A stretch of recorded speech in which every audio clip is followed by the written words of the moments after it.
Okay, welcome back everyone. Hopefully today has been useful for you, and I suspect, although I know some people have finished all of the material from this section, I suspect the majority have not, which is why we've got in our catch-up day tomorrow to make sure we're all ready for Friday. So I'd like to start by asking, does anyone have any questions that they haven't had addressed yet, or any points, anything they think is particularly important that they want to share with the rest of the group? Maybe some interesting discussions that you've had in your breakout rooms that you want to share?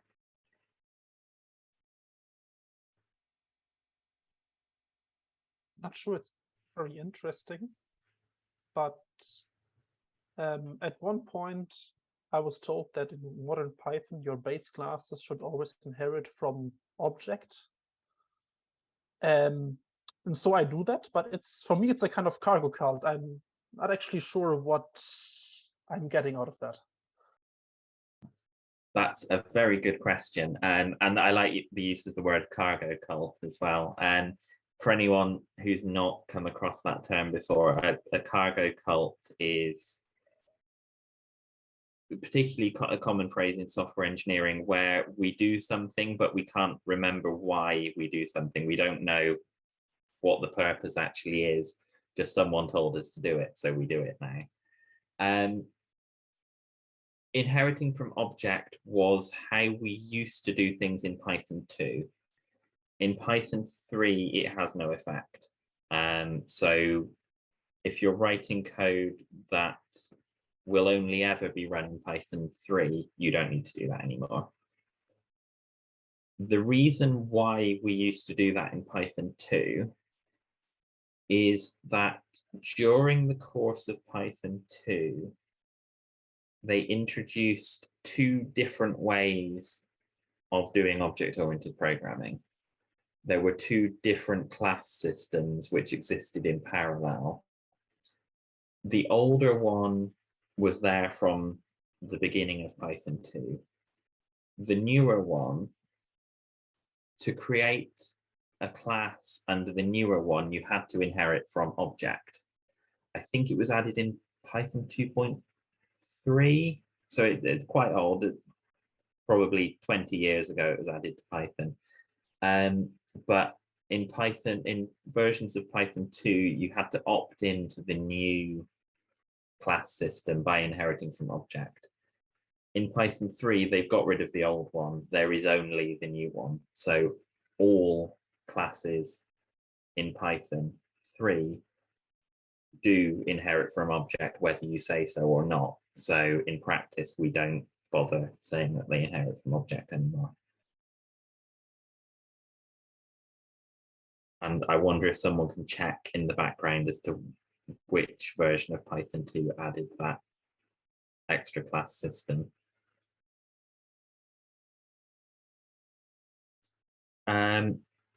So thank you. Yeah, that's a really interesting question, a bit of Python history there. Does anyone else have anything they want to raise?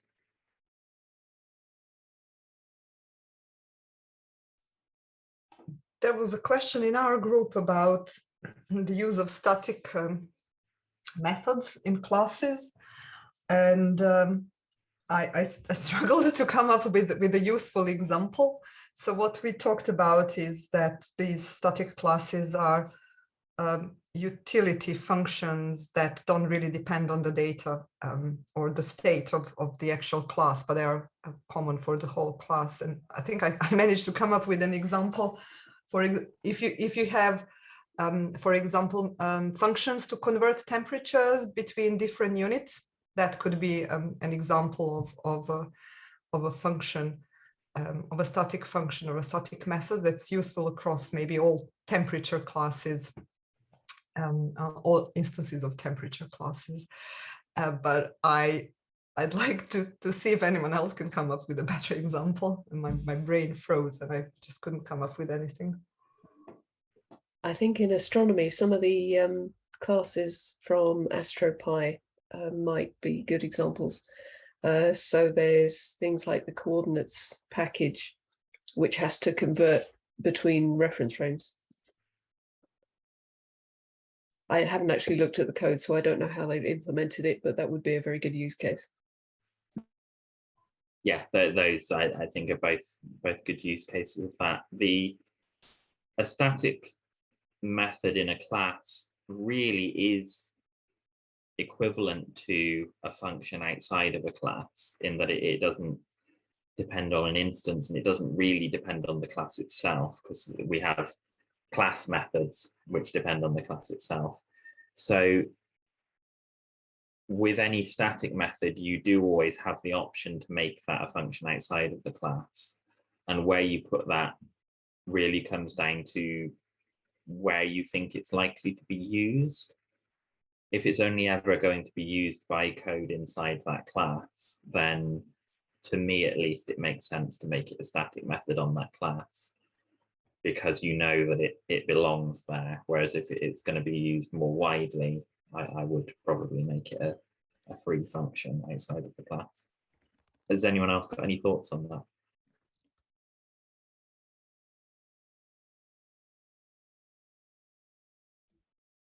I'd agree with that it's useful for pipeline development, particularly where you're making it clear what belongs to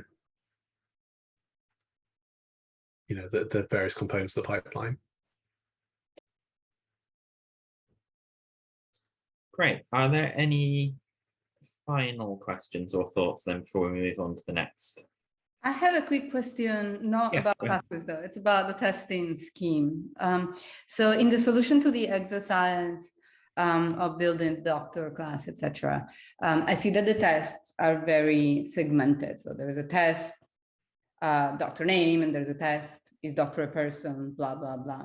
What is the reason for splitting them up so much as opposed to maybe putting them together into like a test doctor that tests both if the doctor's name has been correctly encoded and if the doctor is a person and things like that? So to me, there is a balance between having too many tests, which in this specific example, we may have too many tests for the code being quite simple. But you also don't want each test to test something too complex, because if you're testing too many things at the same time, you don't know which one broke. If the test fails, you want to be able to know immediately which thing isn't working properly. So, and that's the whole point of unit tests, really. They test a single unit of code, which should be sort of the smallest self-contained piece of functionality. We have above unit tests, we have things like integration tests, which are testing the interactions between different units. So maybe they're testing two functions together or two classes together. Those integration tests are inherently more complex, but they're testing for things that we can't test with unit tests. So maybe we have some code where a doctor takes a measurement from a patient, and you can only test that by having both the doctor and the patient in the test at the same time. So sometimes we do need to do more complex tests, but for unit tests at least, we want to keep them as simple as possible. But there is a balance. You don't need to test every tiniest little bit separately. Thank you. Rose, you have a question as well. Yeah, I do. So just I sort of got to that last part where we're doing the sum of the squares and writing different versions of that. But so, my first approach would be to just like do either, I know it said don't use NumPy sum, but you can do a loop or something and square them and sum it. So is there an advantage of one versus the other in terms of computation time, or like when you should I not be thinking like a loop or a sum or whatever, I mean, I know loops in general you want to avoid, but there's always multiple ways to do it.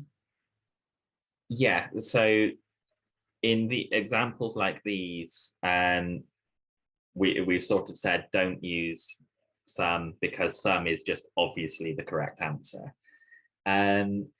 Where this style of programming becomes really useful, the MapReduce style of programming, where we express everything in terms of mappings from one set of data to another set of data, of filterings and of reductions, it becomes really useful if your data doesn't fit on your computer.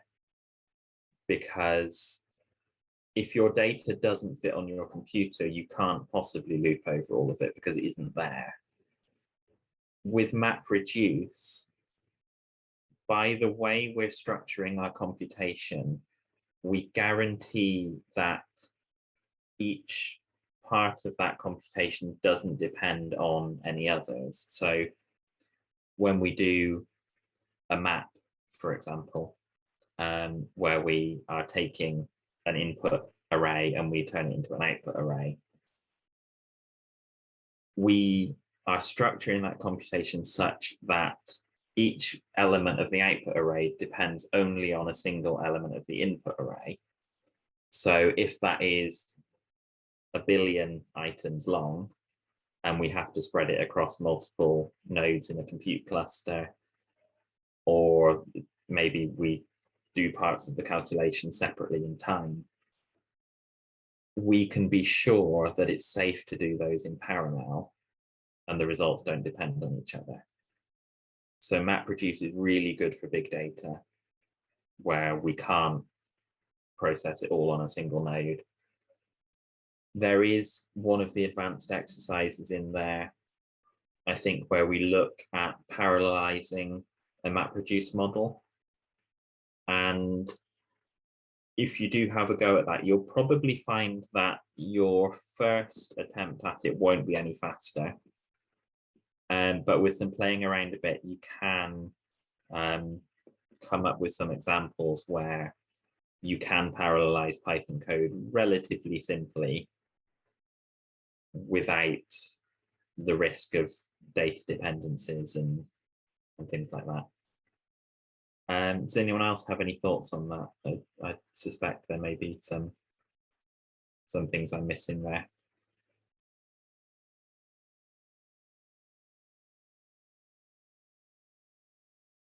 No, I'm personally quite a fan of the functional programming style, but it's certainly not appropriate all of the time. For cases where you know that's not a problem you have, a for loop is much easier to write. And certainly a sum, if what you want to do is sum, then just use the sum function. Someone else has written it, it's definitely going to work. It's only when we have to, when we're sort of dealing around the edges of the problem size, that we have to be a bit more adventurous. Okay, I know we're due to finish. I'd like to clarify something about the team's organization document, I think, because this has been a cause of confusion for us as well as you. So for those of you who are here with us today and are planning to be here with us on Friday, this document doesn't really matter, because what we will do, if you're happy to do so, is we'll just take the breakout rooms that you've been in for the week, and each one of those breakout rooms will be a team. You might be in different time zones in your breakout room, but since you are all here, we know that your time zones sort of work, and you're able to communicate over the course of the afternoon. Where that document is much more important is for the people who are not here or people who won't be here on Friday, because we need to get some teams formed for them which work for them. Alex, you've got something you'd like to say? Oh, you're muted. I was muted. I was muted. I'll ask my question at the end. If you want to finish up, there was a question about forming groups for people who are present. So I'll let you explain everything and then I'll ask? That's pretty much it for the people who are here now and will be here on Friday. Forming your group should be relatively simple. We'll just take each breakout room and that's a group. And there was a proposition from Sarah to form groups out of people who are present, to maybe form groups of people who are naturally going to be working together or are already working together, so they can practice maybe a bit on Friday. And I thought that was a good as any way of putting people together. And for a want of a better method, we'll just go with groups that we are already in. So maybe we can apply that. Yeah. So absolutely, if you have a group that you are going to be working with, then why not start working with them now? Or maybe it's a group you're already working with, and then stick with them. Yeah, that makes sense. So we'll sort that out on Thursday and Friday. For the people that are here, that's a relatively easy problem to solve. Cool. The last thing I'd like to do then before I let you go is just take a rough poll of where people have got to in the materials. So could I get people to use their reactions and either do a green tick or a thumbs up, depending on what is available in your reactions menu, if you have finished all of the material from section 3.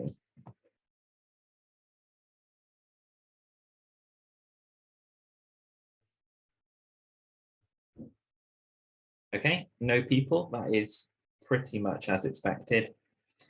Could I have a yes response for people who finished the software design section?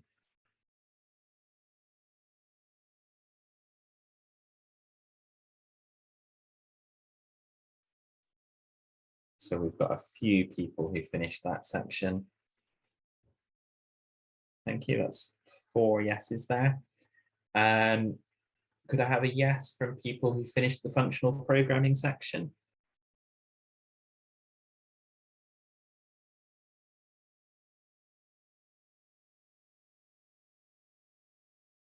That's a few more, so it's 1, 2, 3, 4, 5, 6, 7, 8, 9, 10. I think that's 10, including the people who said yes to software design. And could I have a tick from people who finished the object-oriented section?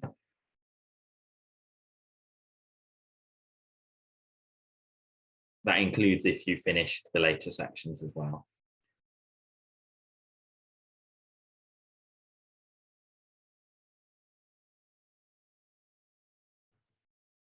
So I think aggregating over those responses, that is most people have finished the object-oriented section.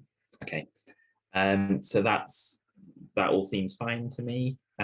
This is why we have Thursday to continue on with this content. We know this section takes longer than the previous ones, so we will continue on with this tomorrow. For those people that are close to the end, we do have some extra material that I'd recommend you read through, but we'll talk about that at the start of the session tomorrow. Pip has posted in the chat there the survey for today, or you can choose to answer that tomorrow. We'll send the link round again once you finish the section. I believe that is everything I need to say. Have I missed anything? Rachel, Steve, Alex, Pip, Sam, anyone? That's it, everything from me, other than to say we will start again the session at the same time, whatever time zone you're in tomorrow, on the same Zoom channel. So look forward to seeing everybody then, and thank you very much to all our instructors and helpers. Thank you for joining us again, everyone. We'll see you tomorrow then. Thank you all. Bye. See you tomorrow.